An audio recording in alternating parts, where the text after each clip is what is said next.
السلام علیکم ورحمۃ اللہ وبرکاتہ۔ مبسملا ومحمدلا ومصلیا ومسلما، اما بعد، قال اللہ تبارک وتعالی وخاتم النبیین عن ابی ہریرہ رضی اللہ تعالی عنہ قال قال رسول اللہ صلی اللہ علیہ وسلم انا آخر الانبیاء وانتم آخر الامم، رواہ الامام الہمام البزار فی مسندہ۔ اللہم صل علی محمد وعلی آل محمد کما صلیت علی ابراہیم وعلی آل ابراہیم انک حمید مجید۔ اللہم بارک علی محمد وعلی آل محمد کما بارکت علی ابراہیم وعلی آل ابراہیم انک حمید مجید۔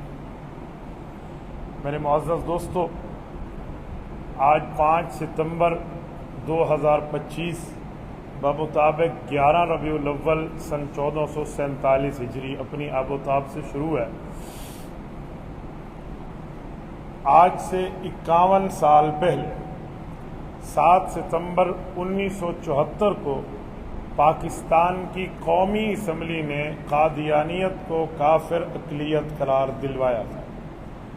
اس تاریخی دن کے حوالے سے، جس کو 51 سال بیت چکے ہیں، میں چند باتیں آپ نوجوانوں کے لیے کرنے لگا ہوں تاکہ بندہ اس کو اپنی مشعل راہ بنائے اور اس تاریخی دن کی اہمیت کو سمجھے کہ یہ 7 ستمبر 1974 کا دن عقیدہ ختم نبوت کے لیے کس حد تک آپ کے اور میرے لیے اہمیت کے قابل ہے۔ میرے دوستو، عقیدہ ختم نبوت اسلام کی بنیاد ہے۔ اللہ کا کرم، اللہ کا فضل، اللہ کا احسان کہ ہمارے ملک کی سب سے بڑی قانون ساز اسمبلی، قومی اسمبلی نے 13 دن اس پر بحث کی کہ جو قادیانی خود کو مسلمان کہتے ہیں، آیا یہ اسلام اور پاکستان کے آئین کی نظر میں کیا ہے۔ 13 دن اس پر مسلسل بحث ہوئی تھی 1974 میں، اور 13 دن کے بعد قادیانیت کے کفر کا فیصلہ ہوا تھا۔ اسلام میں تو تھے ہی کافر، اسلام کے احکام تو واضح تھے، لیکن اس حکم کو تخت پہ نافذ کرنے کے لیے جتنی جد و جہد ہوئی ہے، اس جد و جہد کا اس دھرتی پر مثال کا جواب نہیں دیا جا سکتا۔ اس سے پہلے بھی تحریک قادیانیت کے لیے چلی تھی۔ 1953 میں 10 لاکھ آدمی گھر سے بے گھر ہوا تھا۔ تحریک شروع ہوئی، 1 لاکھ بندہ زخمی ہوا تھا، 10,000 نوجوان شہید ہوئے تھے۔ اس وقت جامع مسجد وزیر خان لاہور کی گلیوں میں، نالیوں میں پانی نہیں، مسلمانوں کا خون بہہ رہا تھا۔ یہ بھی ملک کے اوپر ہمارا دن آیا ہے۔ خواجہ ناظم الدین اس وقت ہمارے وزیر اعظم تھے، اور اس ملک کا یہ حال تھا کہ ختم نبوت کے پروانوں کو، جو بریلوی دیوبندی اہل حدیث تمام مسالک کے مشترکہ طور پر ختم نبوت کے لیے نکلے تھے، امیر شریعت سید عطا اللہ شاہ بخاری رحمۃ اللہ علیہ جیسی شخصیت موجود تھے، وہاں باقی حضرات، تو اس طرح مسلمانوں کو ذبح کیا گیا۔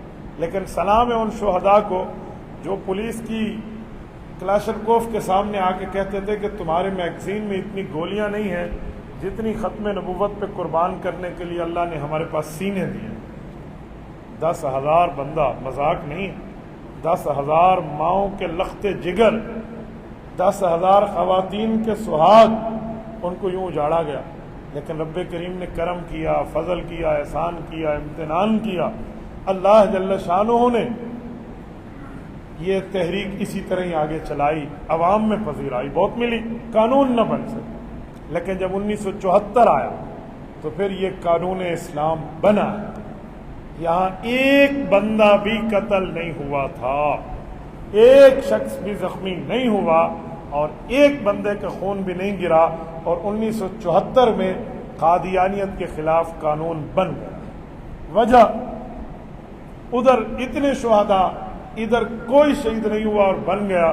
کئی وجوہات، لیکن ایک سب سے بڑی وجہ آپ کا ڈیرہ اسماعیل خان ہے۔ آپ کے ڈی اے خان اور ہمارے ڈی اے خان سے مولانا مفتی محمود رحمۃ اللہ علیہ منتخب ہو کے اسمبلی پہنچ چکے تھے. انہوں نے تمام علماء کرام کے ساتھ مل کے، باقی مسالک کے نمائندگان کے ساتھ مل کے، اس وقت کے وزیر اعظم جناب ذوالفقار علی بھٹو صاحب کو اس بات پر آمادہ کر لیا تھا کہ قادیانیت کا مسئلہ اسمبلی میں زیر بحث آنا چاہیے. پھر اللہ تعالیٰ نے کام لیا ان حضرات سے، اور وہ کام آپ کے سامنے. آپ اندازہ لگائیں، اسی لیے تو ہم کہتے ہیں کہ علماء کرام کے حوالے کر دی جائے اگر نظام مملکت کے معاملات، تو یقین مانیں امن بھی ہوگا، سکون بھی ہوگا، کرپشن سے پاک ماحول بھی ہوگا، اور اسلام کا تحفظ بھی ہوگا. اس وقت جب 1953 میں ہزاروں شہادتیں ہو رہی تھیں، ہمارے پاس کوئی عالم دین وہاں موجود نہیں تھا اسمبلی کے اندر. 1974 میں علماء موجود تھے، کراچی سے مولانا شاہ احمد نورانی، پروفیسر غفور احمد، اسی طرح ہزارہ سے مولانا غلام غوث ہزاروی، ڈیرہ اسماعیل خان اور ضلع ٹانک اس وقت ایک ہی حلقہ تھا، تو مولانا مفتی محمود مفکر اسلام، یہ چند علماء وہاں موجود تھے، اور انہوں نے قادیانیوں کی منجی ٹھوک کے دکھائی ہے، جس کی وجہ ہے کہ آج بھی 7 سمندر دور بیٹھ کے قادیانی اگر روتا ہے تو ان علماء کو روتا ہے جو قومی اسمبلی میں موجود ہے. میرے دوستو، یہ ختم نبوت پہ ہمارے اکابر کی قربانی ہے. آج 7 ستمبر کا دن آئے اور یوں گزر جائے، ایسا نہیں ہونا چاہیے. آپ اور ہم مسلمان ہیں، ہمارے سیاسی تعلق بعد میں ہیں، حضور پاک سے تعلق پہلے. ہمارے قومی، سماجی، زبانی، لسانی تعلقات بعد میں ہیں، رشتہ داریاں بعد میں ہیں، حضور پاک سے تعلق پہلے ہے. رشتہ داریاں تو چھوڑو، حضور نے اپنی امت کو اپنے سے تعلق بتایا ہے. صحیح بخاری کی روایت ہے، حضرت انس رضی اللہ عنہ راوی ہیں، اللہ کے رسول فرماتے ہیں، سنو، مؤمن ہونے کا سرٹیفکیٹ اس شخص کو ملے گا جس میں 3 چیزیں ہوں. لا یؤمن احدکم حتی اکون احب الیہ من والدہ وولدہ والناس اجمعین. فرمایا کوئی شخص اس وقت تک مؤمن نہیں ہو سکتا جب تک اس شخص کے سینے میں مجھ محمد صلی اللہ علیہ وسلم سے اپنے والدین، اپنی اولاد اور دنیا کے لوگوں سے بڑھ کے پیار موجود نہ ہو. یہ ہمارے نبی پاک نے اس شخص کو ایمان کی سرٹیفکیٹ دی ہے جس کے دل میں اپنے ماں باپ سے بڑھ کے، جس کے دل میں اپنی اولاد سے بڑھ کے، جس کے دل میں دنیا کے لوگوں سے بڑھ کے محبت، پیار، تعلق، عقیدت، یگانت، الفت ہوگی تو محمد مصطفیٰ سے. حضرت عمر رضی اللہ عنہ یہ حدیث سن رہے تھے، اپنے جسم کو ٹٹولا، اپنے دل کو ٹٹولا، کہنے لگے یا رسول اللہ، اولاد اور والدین کا معاملہ یہ عام بندے کے لیے مشکل نہیں ہو جائے گا؟ بڑا پیار کرتے ہیں ان سے. تو نبی پاک صلی اللہ علیہ وسلم نے حضرت عمر کے سینے پہ پیار سے ہاتھ مارا اور فرمایا عمر، اس کے بغیر بات نہیں بنے گی. حضرت عمر کہتے ہیں جو میرے ذہن میں سوال اٹھ رہا تھا نا، حضور کا ہاتھ جب سینے پہ لگا اس کی برکات اتنی آئی کہ میرا دل بھی کہنے لگا ایسا ہی ہے. اولاد، ماں باپ اور دنیا کی یاریاں کچھ نہیں ہیں جتنا حضور کی یاری ہے. میں نے کہا یا رسول اللہ آپ کا ہاتھ لگنا تھا، میرا شرح صدر ہو گیا. تو حضور نے فرمایا الآن یا عمر، اب ایمان کے درجات پورے ہو جائیں گے.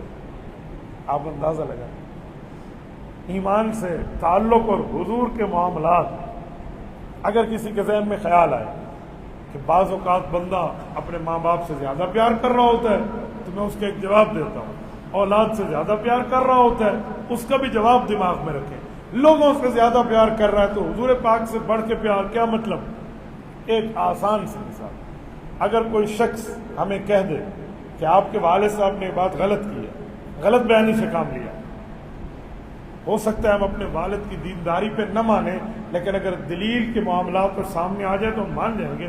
ہو سکتا ہے ابا جی سے غلطی ہو گئی ہو، کہہ سکتا ہے بندہ.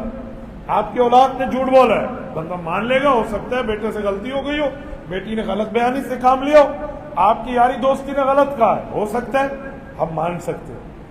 اللہ نہ کرے، اللہ نہ کرے، اللہ نہ کرے کوئی بے ایمان ہم سے یوں ڈیمانڈ کرے کہ اس مسئلے میں نعوذ باللہ تمہارے نبی پاک نے یوں، اور اس کے فیصلے کی غلط کی نسبت کرے، مسلمان مانے گا؟ بولیے بولیے، مانے گا؟ یار کم سے کم مسلمان کم درجے کا، میں نہیں کہتا جس کے چہرے پہ سنت رسول ہو، نہ بھی ہو تو دل میں تو محبت مصطفیٰ ہے نا. دل میں تو رسول اللہ کا تعلق ایمان کا ہے نا، وہ بھی کہے گا گناہگار ضرور ہو، خطا کار ضرور ہو، روسیہ کار ضرور ہو، شب دار تہجد گزار نہیں ہو، لیکن حضور کا وفادار ہو، حضور کا غدار نہیں ہو، پیغمبر کا تابع دار ہو، پیغمبر کا مخالف نہیں ہو، حبدار ہو، رسول اللہ کا فرما بردار ہو۔ کیوں؟ حضور سے جھوٹ کی نسبت وہ نہیں کر سکتا۔ یہ ہے رسول اللہ سے بڑھ کے محبت، ان سب سے بڑھ کے کر رہے ہیں۔ ایسے کئی مثالیں دی جا سکتی ہیں۔ تو میری بات کا مطلب ہماری جتنی جماعتیں ہوں، جتنا سیاست کا تعلق ہو، جتنا زبان کا تعلق ہو، لسانیت کا تعلق ہو، رشتہ داریوں کا تعلق ہو، وہ بعد میں ہے۔ حضور کا تعلق بولتے نہیں ہیں۔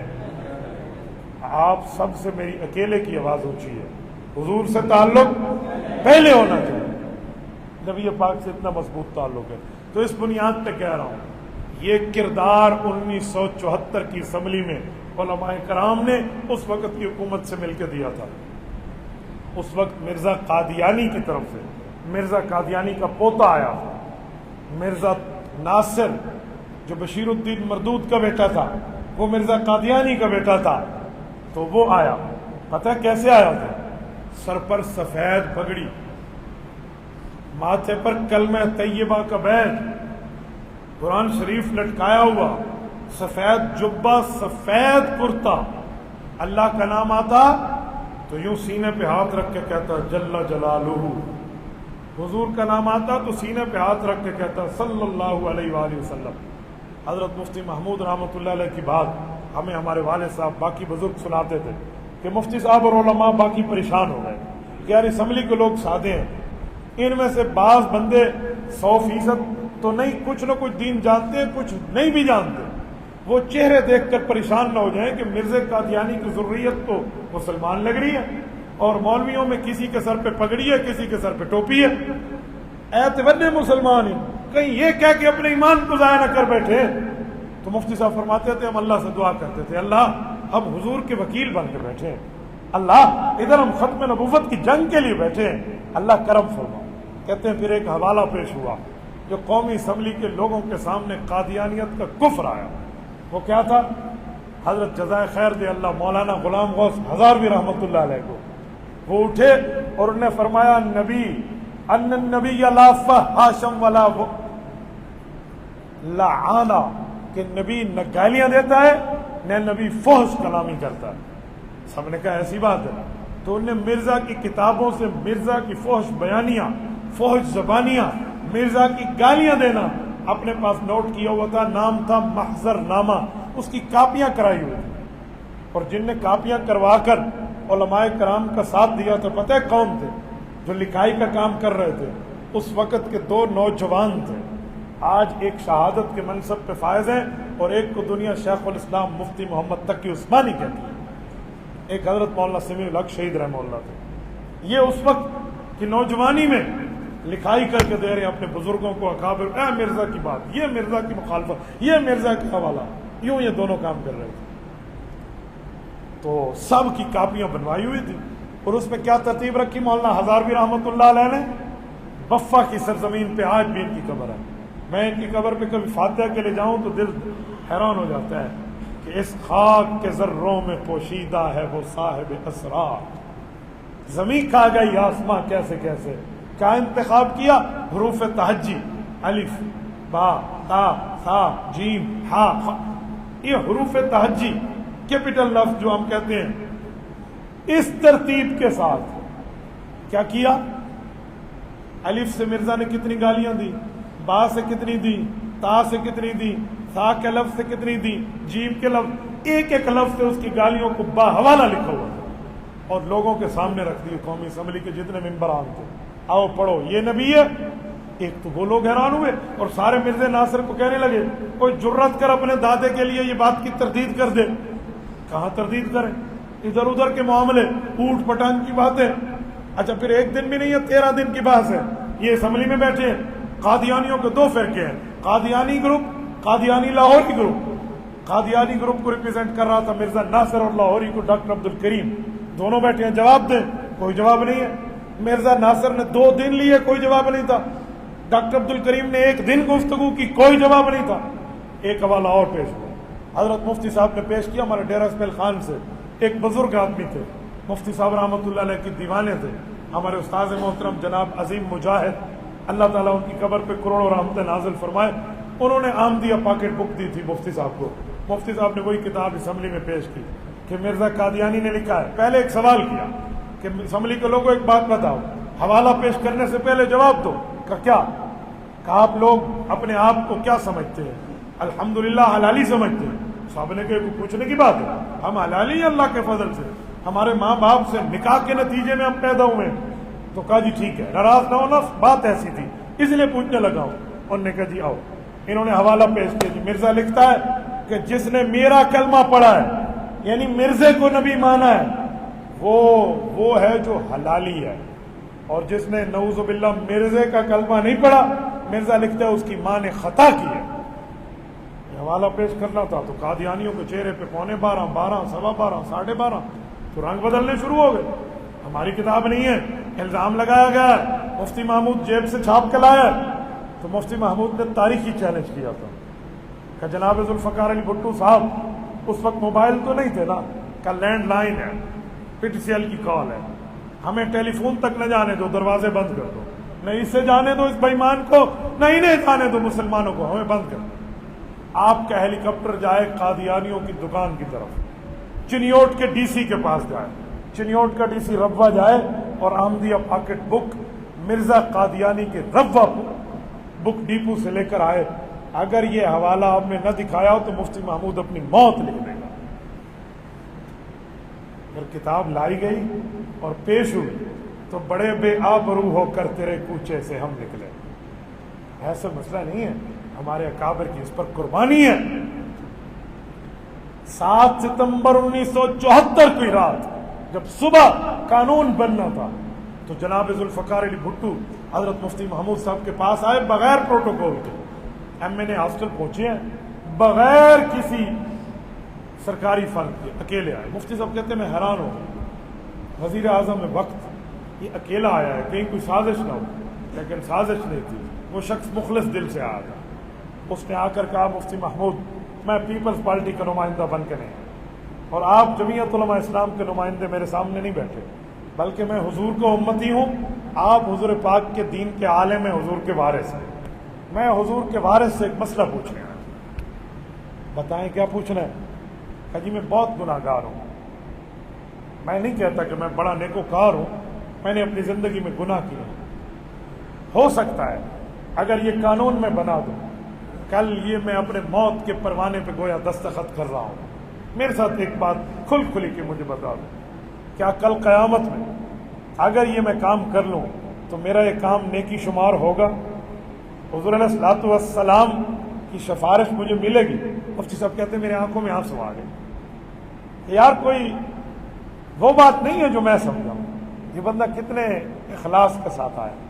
مفتی صاحب نے اٹھ کے سینے سے لگایا اور فرمایا ختم نبوت کا کام حضور کی ذات کا تحفظ ہے، جو ختم نبوت کا کام کرے گا وہ پرسنلی سیکورٹی گارڈ ہے اپنے نبی کا، ذاتی محافظ ہے۔ اس نے کہا آپ ذمہ داری سے کہہ رہے ہیں؟ جی میں ذمہ داری سے کہہ رہا ہوں۔ کہا جی اللہ حافظ۔ اٹھے انہوں نے کو چائے پانی کوئی تو کہا نہیں کچھ بھی نہیں، کیسے ہی الٹے پاؤں گیا اور چلا۔ صبح پھر آسمان کی آنکھ نے وہ منظر دیکھا تھا جب آج بھی ہمارے پاس قانون کی شکل میں قادیانیت کا جنازہ موجود ہے۔ یہ علماء کرام تھے جنہوں نے قائل کیا تھا، قادیانی وہاں سے ذلیل الخوار ہو کے نکلے ہیں۔ آج 2025 ہے، یہاں کوئی قادیانی تو میں مل نہیں رہا۔ الحمدللہ ہمارا شہر تو اس معاملے میں تقریباً پاک ہے، نہیں ہے۔ یہ وقت بھی تھا جو ہمارے بزرگ بیٹھے ہیں نا، ان سے پوچھیں، قادیانی خود کو مسلمان کہتے تھے، ہاتھ دناتے تھے، غراتے تھے، یہاں پر کہتے تھے ہم مسلمان ہوں، ہم مسلمان ہوں، ہمارے مسلمانوں کی دلیل۔ وہ خود کو مسلمان کے نظر تھے، اپنے مرزاڑے کو مسجد کہتے، مرز قادیانی کو نعوذ باللہ محمد کریم کہہ کے کہتے کہ محمد پھر اتر آئے ہیں قادیان میں۔ مرزے کی بیویوں کو وہ بے ایمان امہات المؤمنین کہتے، اور مرزے کے نواسوں کو وہ نعوذ باللہ حضرت حسن حسین سے بھی اوپر سمجھتے، اور مرزے کے 4 یاروں کو خلفائے راشدین، مرزے کے 10 دوستوں کو عشرہ مبشرہ کہتے تھے۔ یہ مذاق کی بات نہیں ہے، یہ تاج سلطانی رسول اللہ کے سر پہ جو اللہ نے ختم نبوت کا منصب رکھا ہے یہ اس پر ڈاکہ ڈالنے کے مترادف تھا۔ میرے دوستو، کتے کا گوشت بکرے کے نام پہ بیچنے کی اجازت نہیں ہے، تو نبوت اصلی کے نام پہ جھوٹی نبوت چلانے کی اجازت کیسے دی جا سکتی؟ آپ کو یاد ہوگا گزشتہ سال اسی ممبر سے میں نے جب چیف جسٹس تھا فائز عیسیٰ، اس کی آن ڈیوٹی ہونے میں ہم نے نہیں دیکھا کہ چیف جسٹس ہے توہین عدالت کی بات کرے گا۔ ہم نے کھل کے کہا تھا جیسے آپ نے قادیانیوں کے حق میں فیصلہ دیا آپ بدلیں، نہیں بدلیں تو ہم کہہ سکتے ہیں۔ کتے کو فائز عیسیٰ کہنا غلط ہے تو ایسے مرزے کو نبی کہنا بھی غلط۔ کیا توہین عدالت جیب میں رکھیں، اصل توہین رسالت سے بچنا ہے۔ کیوں؟ ہر ابتدا سے پہلے ہر انتہا کے بعد ذات نبی بلند ہے، ذات خدا کے بعد دنیا میں جس قدر احترام کے قابل ہیں جتنے لوگ ہم سب کو مانتے ہیں مگر مصطفیٰ کے بعد ختم نبوت پر کوئی ہم کمپرومائز نہیں کریں گے۔ نہیں بریلوی دیوبندی اہل حدیث اپنے طور پہ کوئی اختلاف کریں اس مسئلے پہ ایک ہے، باقی کوئی سیاسی جماعتوں کے معاملات الگ کر لو، کارکن جو بھی بات کر لیں وہ اختلافات گھر میں بیٹھ کے نپٹا لیں گے، لیکن عقیدہ ختم نبوت پہ ہر مسلمان ایک ہے۔ میں یہاں ایک جملہ کہتا ہوں، سنیں نون لیگ سے تعلق رکھنے والے میرے دوستو، تم نون لیگی بعد میں ہو، حضور کے امتی پہلے ہو۔ پیپلز پارٹی کے ساتھیوں، تم اپنی جماعت کے کارکن بعد میں ہو، حضور پاک کے امتی پہلے ہو۔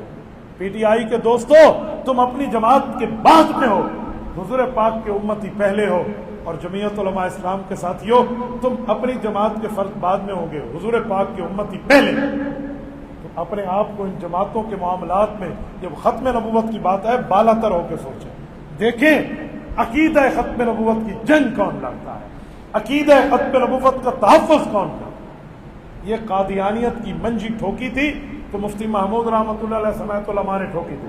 جب قادیانی یہاں سے دفع ہوئے تھے نا، پتہ ہے قادیانیوں نے کیا کیا تھا؟ انگریز کا اصول ہے ڈیوائیڈ اینڈ رول، تقسیم کرو اور اپنا الو سیدھا کرو۔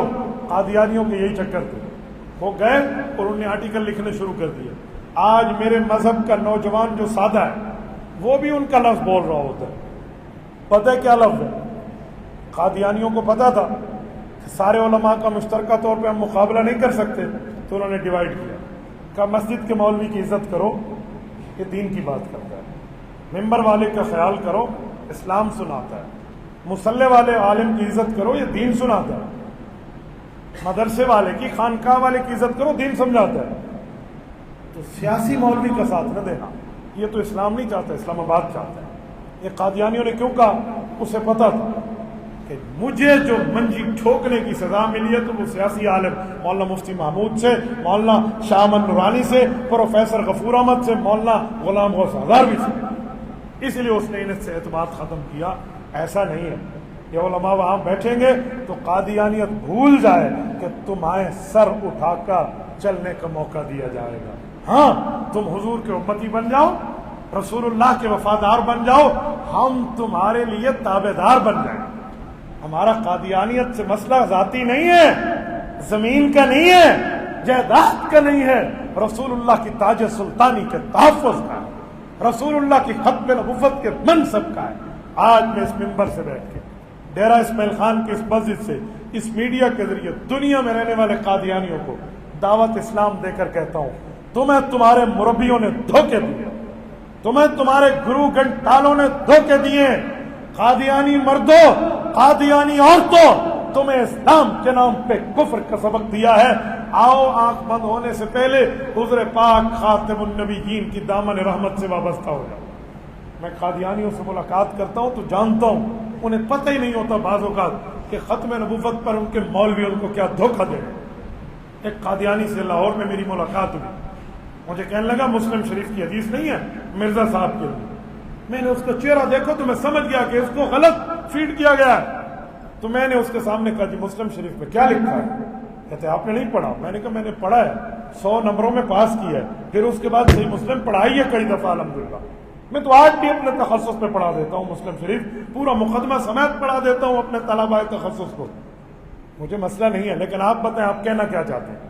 وہ کہنے لگا 3 چاند چڑھیں گے پھر پنجاب سے ایک شخص آئے گا جو امام مہدی کی طرح ہوگا، یہ مسلم شریف میں ہے، اور 3 چاند یکم کے اس طرح مرزے سے پہلے چڑھے تھے۔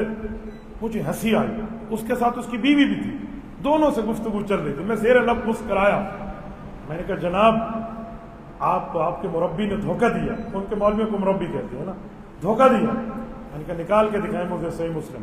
میں نے موبائل جیب سے نکالی، میں نے کہا دکھاؤ۔ جب صحیح مسلم اس کے سامنے ہی مجھے کہتے ہیں، میں نے عربی نہیں پڑھی، میں نے اردو والی پڑھی، میں نے ترجمہ ڈاؤن لوڈ کیا، میں نے کہا یہاں تو نہیں نکال سکا۔ تو مجھے کہتے ہیں میں چیک کر کے بتاؤں گا۔ میں نے کہا یہاں سے اٹھا تو دوبارہ مجھے نظر ہی نہیں آئے گا۔ میں ان معاملات کو جانتا ہوں، مجھے آنکھوں سے آنکھیں چار کر کے انشاءاللہ نبوت کا مقدمہ لڑنا آتا ہے۔ بہرحال میری بات کا مطلب اس طرح غلط فیڈ ان کو کیا گیا ہے، تو کیا تم اپنی زندگی کفر میں گزارو گے؟ خدا کے بندے حضور کو خاتم النبیین مان، حضور کی دامن رحمت سے وابستہ ہو، اللہ تمہاری دنیا میں بہتر کرے گا، آخرت بہتر کرے گا۔ ہم کل کا اعلان کرتے ہیں، ہم پھر بھی تمہارے بھائی ہوں گے اگر تم حضور کے تابعدار ہو، لیکن نہیں، قادیانیت کفر کے نام پہ رہی، حضور کی مخالفت کے نام پہ رہی۔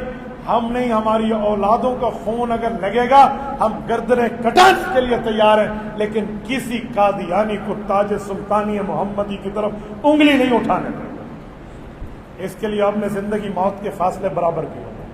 یوں نہیں ہے کہ ہم قادیانیوں سے کسی مسئلے پہ ڈر جائیں۔ میں آپ کے سامنے گفتگو کر رہا ہوں، آپ سمجھیں گے بڑی ایزلی اور نارملی سی گفتگو ہے، مجھے پتا ہے جب دشمن سامنے نہیں آتا کمر پیچھے وار کرتا ہے۔ میرے کئی معالجین مجھے بتاتے ہیں کہ یہ قادیان سے فلاں جادو پڑھا جا رہا ہے آپ پہ۔ میں نے کہا پڑھنا ہے پڑھ لو۔ کل فرعون ہی تھے، جب تک کلمہ انہوں نے نہیں پڑھا تھا تو موسیٰ علیہ السلام پہ بھی جادو انہوں نے کیا تھا، نبی پاک علیہ السلام پہ بھی جادو کی حرکات کافروں نے کی تھی، پر دین رک گیا۔ اگر حضور پاک کے خادم رسول اللہ صلی اللہ علیہ وسلم کے وارث طالب دین پہ تمہارا یہ معاملہ لگتا ہے، لگا دیں، زیادہ سے زیادہ دنیا سے چلا جائے گا نا بندہ، کوئی ایمان کے ساتھ جائے، بہت سودا سستا ہے، اس سے بہتر کہ میں ایمان پہ سودا بازی کروں۔ یوں ممکن نہیں ہے، یہ ممکن نہیں ہے۔ حضرت حبیب ابن زید رضی اللہ عنہ کو ختم نبوت کے مقابلے میں جب منکر نے پکڑا تھا، کہا تو حضور کو خاتم النبیین مانتا ہے، مجھے نہیں مانتا؟ کہا جی نہیں، میں تمہیں نبی نہیں مانتا، تم جھوٹے ہو۔ میں نے کیسے تیل کی کڑھا میں ابال دو، تو یہ رونے لگے۔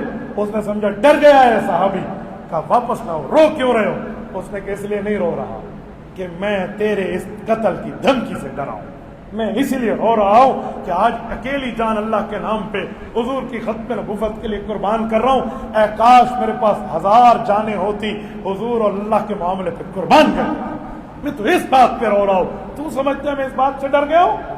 حضرت رسول اللہ کی عزت پر سودے بازی کے لیے جب حضرت خبیب ابن عدی رضی اللہ عنہ کو مکہ کے کافروں نے لالچ دی تھی کہ تم پھانسی پہ لٹکا رہے ہو، تمہیں لوہے کی کنگھی کر رہے ہیں، تیرا خون بہ رہا ہے، اتنا کہہ دے میری جگہ آج میرا نبی ہوتا، نعوذ باللہ اس نے ہمیں یہاں ایسے یہ جملہ کہہ دو۔ انہوں نے کہا ظالموں، میں تو اتنا ہی نہیں کہنا چاہتا کہ میں اپنے گھر میں آرام سے ہوں اور حضور کے پاؤں میں کانٹا چبھتا ہے۔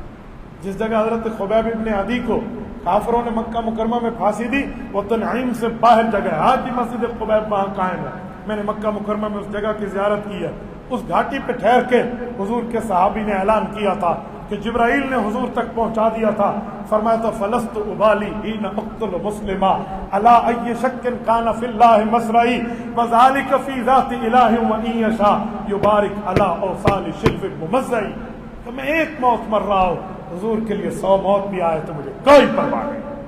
تو اپنے آپ کو تیار کرو میرے بھائیوں، حضور کی ختم نبوت کے لیے، صحابہ کی عظمت کے لیے، اہل بیت کی عزت کے لیے، اللہ کے دین کے لیے ہم خود بھی تیار رہیں، ہماری اولادیں بھی تیار رہیں۔ کہ پچھلے سال 7 ستمبر 2024 50 سال پورے تھے، اب 51 سال ہو رہے ہیں، تو میں نے اپنی بچیوں اور بچوں کے اسکول میں جو درخواست دی تھی نا چھٹی کرانے کی، گولڈن جوبلی لاہور جانے کے لیے، تو میں نے اس میں لکھوایا کہ جی ہمیں اس لیے چھٹی نہیں چاہیے کہ گھر میں کام ہے، اس لیے چھٹی نہیں چاہیے بچوں کی اسکول سے کہ ان کو کوئی بیماری ہے، اس لیے چاہیے کہ ختم نبوت کے قانون بنے کو گولڈن جوبلی پوری ہو رہی ہے، 50 سال پورے ہو رہے ہیں تبھی چھٹی دے رہے ہیں، تاکہ اسکول کا ریکارڈ بنے، ہماری اولاد کا ذہن بنے۔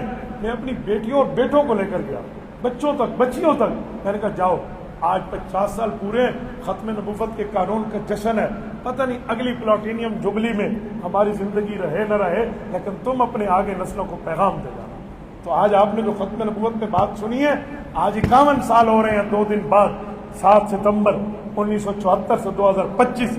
یہ باتیں اپنے گھروں میں بھی بتائیں، اپنی بیویوں کو بتائیں، اپنی بیٹیوں کو بتائیں، اپنے بیٹوں کو بتائیں، اپنی بہنوں کو بتائیں، اپنے بھائیوں کو بتائیں، اپنے دوستوں کو بتائیں، والدین سے ذکر کریں.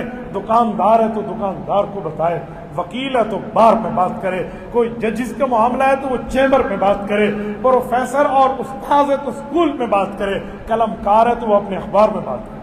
اللہ نے آپ کو زبان کی دولت دی ہے تب بولے، قلم کی دولت دی ہے تب بولے، مال کی دولت دی ہے تب بولے، تاکہ یہ چیز تمہاری حضور کی دفاع کے لیے لگے تو کل قیامت میں ان سب کی گواہی آئے.